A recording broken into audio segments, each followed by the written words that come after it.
Hey YouTube, welcome back to my channel. This is Nathan Daley. I am your law enforcement translator, here to give you guys insight on all things law enforcement. Now listen, 13 years experience, you guys. I'm here to bring wisdom, here to drop some gems. There's a lot to talk about. What are people saying? Shout out to all of my subscribers. You guys are so amazing. Thank you guys so much for donating and supporting the channel. I really appreciate that. If you're here, please hit the like button. If you're new to the channel, please subscribe. I would love to have you a part of this team. And if you are interested, would love to have you a part of this journey. Join the channel, become one of my investigators, you guys. Would love to have you. It would be a big support. All right, we talk about a lot of things on this channel. And listen, you guys know me. For those who are new, haven't seen some of my older content, I despise domestic violence. I don't like it. I've seen a lot of horrible things happen, you guys. I take domestics very, very seriously. What are we talking about today? You know, recently, I think just past Wednesday, we had an incident with the Kansas City Chief linebacker, Willie Gay Jr. He was arrested. What happened, you guys? He was involved in a domestic with his, I believe his ex-girlfriend. You know, this young brother, he's 23 years old, man. He's making moves. He's in the NFL. He plays for the Kansas City Chiefs. He got arrested. You know, you guys, we're going to talk about it. You know, this thing is deep. Emotions, right? Emotions. A lot of young men, a lot of young brothers have gotten arrested behind, you know, their emotions, the inability to control their emotions. What happened? So apparently, he went to go see his child, right? He went to go see his child. His child's mother, obviously, is watching the child. He's there to go see his child. They get into an argument. It gets heated.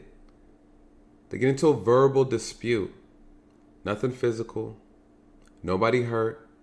What did he do? How did he get arrested, you guys? I spoke about this before. You guys, we need to understand these laws. We need to understand how not to put ourselves in uncompromising positions as men, right? What did he do? He started breaking stuff.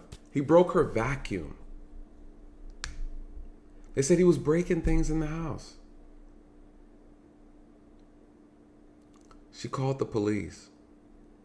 The police showed up, and obviously they're looking at still like, okay, well, what's going on? What's the argument about, right? They do their investigation. That's what they're supposed to do. What ended up happening? They took him to jail for breaking the vacuum, right? Misdemeanor family violence charge, criminal damage to property. They took him to jail.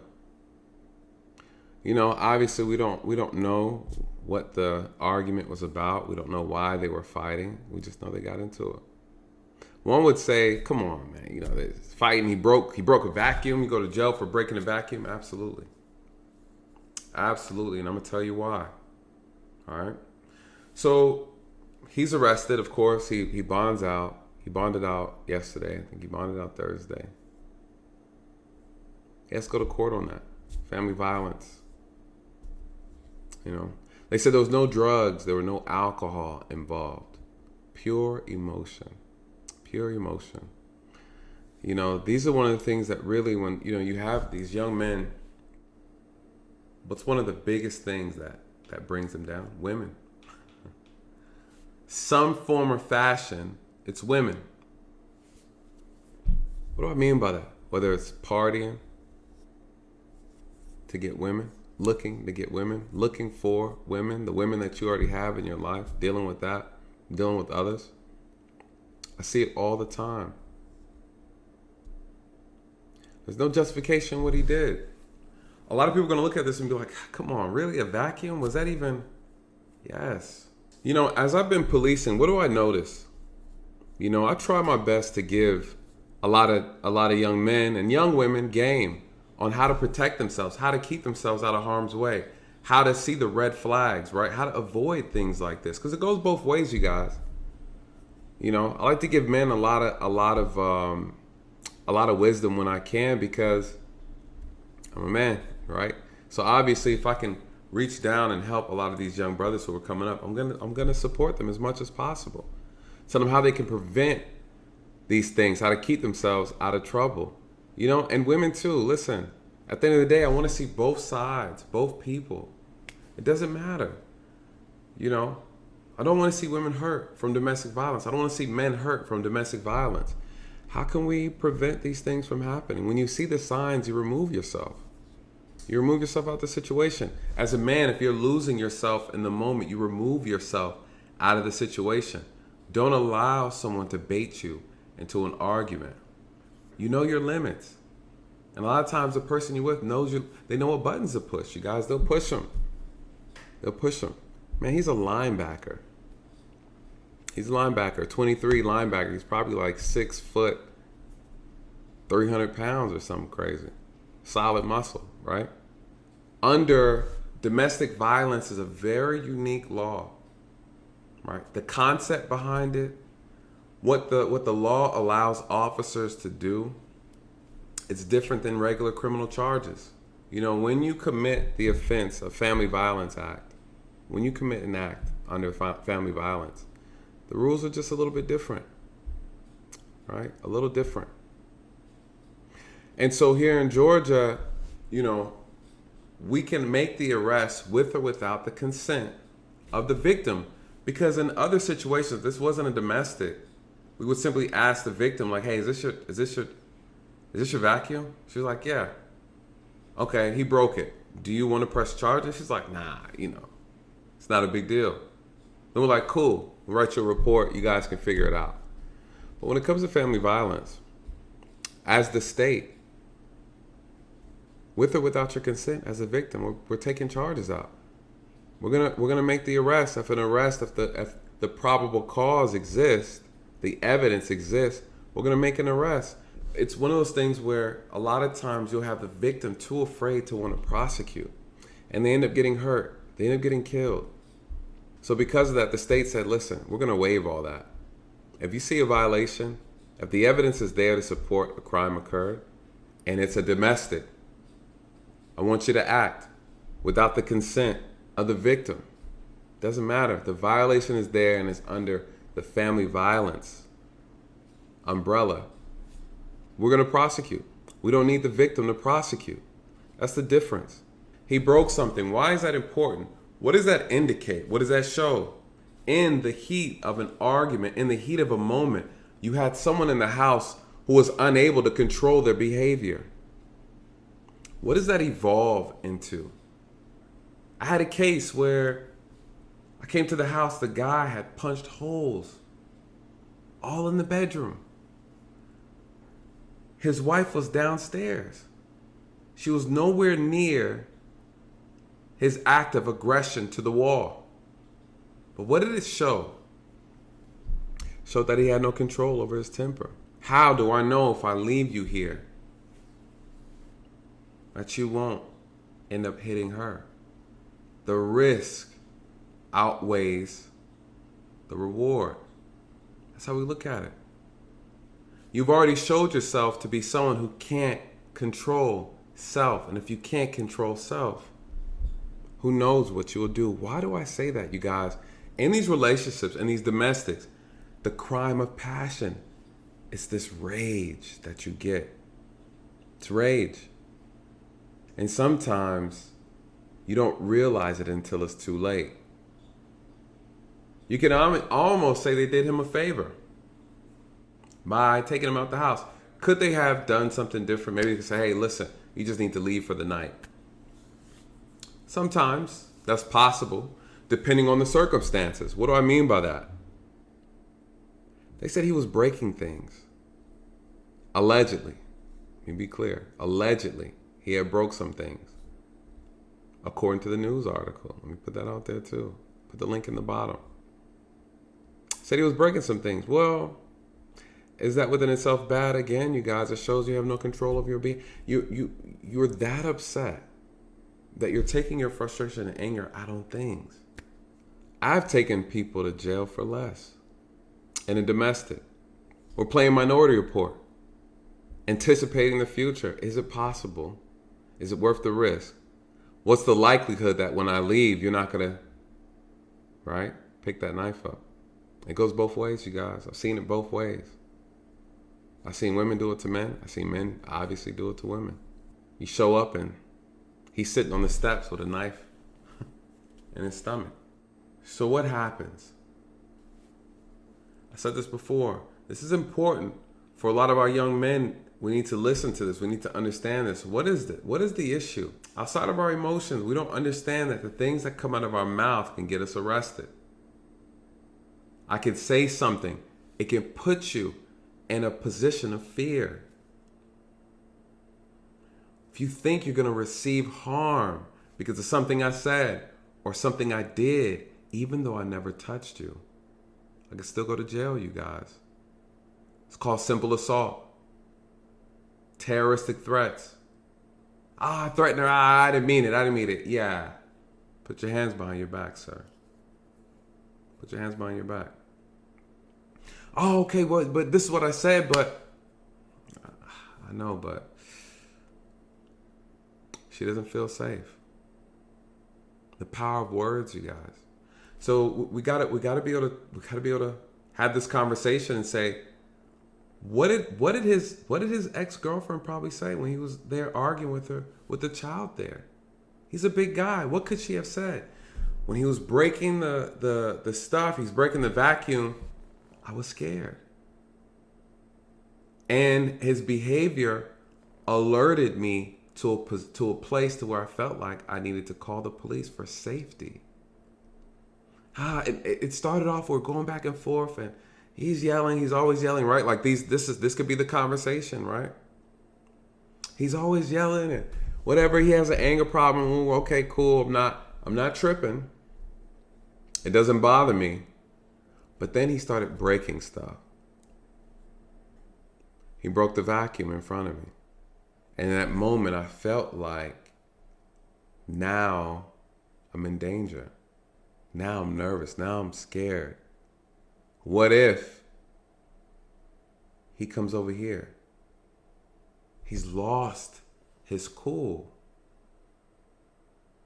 If you put someone in fear for their safety, you guys, that's a charge. That's a crime, at least here in Georgia. Simple assault.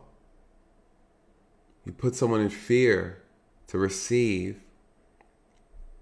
harm. Could you imagine? What are you going to jail for? Man, this clown said I scared him to death.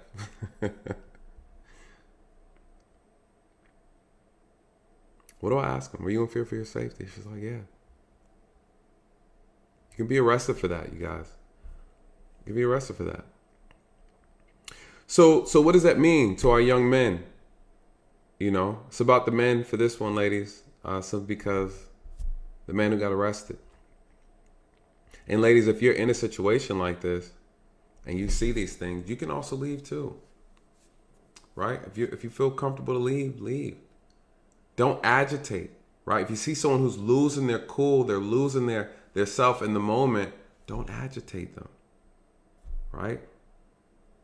This is not victim blaming and none of that, you guys. Listen, come on, right? We're having an adult conversation. If you see someone in the process of losing themselves and you know how they are, don't agitate them. Get to a safe place. Make the phone call. Call 911, right? Do what you need to do. You know, but what do I see? I see, when I come on these scenes, I see men who are already losing it and they're going toe-to-toe with the woman. Right? They're going toe-to-toe. There's a back and forth. You know, sometimes the best thing to do is try to keep as calm as possible when you have someone who has no control over their mouth, no control over their body. And it goes both ways. You have women too who don't have any control over their mouth, no control over their body, you guys. It goes both ways. All right, this isn't just a one-sided thing. Let me be clear on that. Because someone's always going to come for me on these comments about this. It goes both ways. Men, if you feel in fear for your safety, you need to remove yourself. Women are dangerous too. Just because they're smaller than you doesn't mean they're not a threat.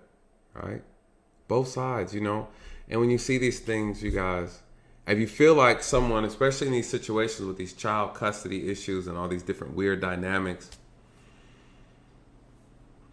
you can always ask, make sure company is around, right?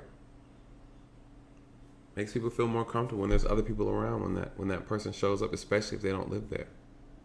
So now with that being said, you guys, listen, I just want to touch on that real quickly because I was just talking about this not too long ago, about the different ways people can be arrested under domestic violence and how to remove yourself out of a situation, how to identify these key things to keep yourself safe. To keep yourself safe. And not just safe, to also protect yourself from any false allegations. And even in a moment where you are expressing your own anger, it can sometimes get you in trouble. A lot of people don't know that. This man, he's 23 years old. He got arrested. He was probably shocked. He was like, hold on, what? You taking me to jail because I broke a vacuum? I didn't even do anything to her. It's not the point. You guys, listen, as men, we got to be in control of our emotions, you guys. It's unfortunate. That's how society is made. The burden falls on us. I tell men all the time, the burden falls on us. All right, the court system is not designed to hear your side first. It just is what it is. They're going to look at you and be like, you should be in control, right? I'm telling you what I know. As a man, they're going to say, you should know better. You're the stronger of the two. You should have walked away. It's like, damn, I can't be angry? It's not worth it. Get it in check. What if this man, big player, and he had all these endorsements? He just lost some endorsements, right? I tell men all the time, don't do anything that's going to affect your money, affect your pay. Don't put yourself in a situation that'll impact your livelihood. So anyways, you guys, let me know your thoughts on this. Just wanted to touch on this real quickly. I believe he'll bounce back. There were some other issues going on as well. He talked about that he was going through some mental health issues as well. Listen, all those things play a factor. The stress, life, he's 23, he's in the NFL.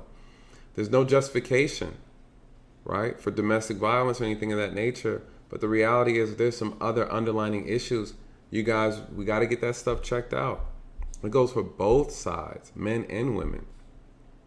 Because what ends up happening, we end up making poor choices, right? And we can ultimately change the whole course and direction of our life from one bad choice. So that's all I'm saying. Be mindful. Be mindful of the people you bring around your life. Be mindful of where you are at the time in your life, mentally, physically, spiritually, and make sure you make the right choices accordingly. Don't stay in unhealthy, toxic situations. You guys know that. You guys see the flags because when I'm interviewing you, tell me all of them. 3 years ago, I should have left him. 3 years ago, I should have left her. Right? I hear these things. I'm like, well, why didn't you? You saw it.